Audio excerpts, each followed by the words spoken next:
In this video, I'm going to show you how you can scan for viruses on your smartphone.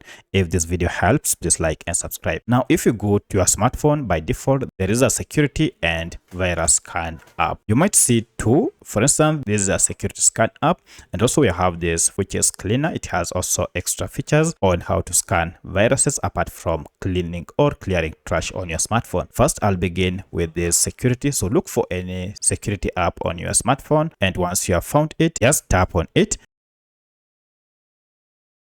and this will begin the scan. Here you see we have the cleaner, and also we have the security scan. We also have the deep scan here. So for viruses, use the security scan or deep scan. As you can see, I'm told I haven't scanned device for 6 days. To scan it, just tap on it, and this will begin a security scan.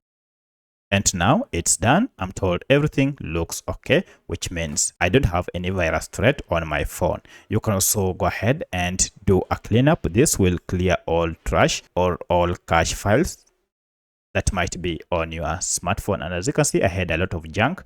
I just go ahead and clear them. So this is part of ensuring that your phone performs optimally. If you want to do a deep security scan, now you can come back here and go to deep scan. This will go much deeper and scan your phone, and also recommend some of the apps that haven't been used for a long time, and also recommendation of videos to delete uninstalled apps and also clear apps. So you can go to any of this and just uninstall any unwanted apps that might not be of use or that might be of security risk. So that is for security app. I also have this cleaner app. If you have it, you can also use it. Now, because I had already scanned the other trash, we no longer have trash here, but for this we also have an option to perform a security scan. So if you tap on security scan, this also will help you scan your phone for any virus and threats. So that's how you can scan for viruses on your smartphone. If you have any other question, kindly let me know in the comment section. Otherwise, thanks for watching, and let's meet in the next video.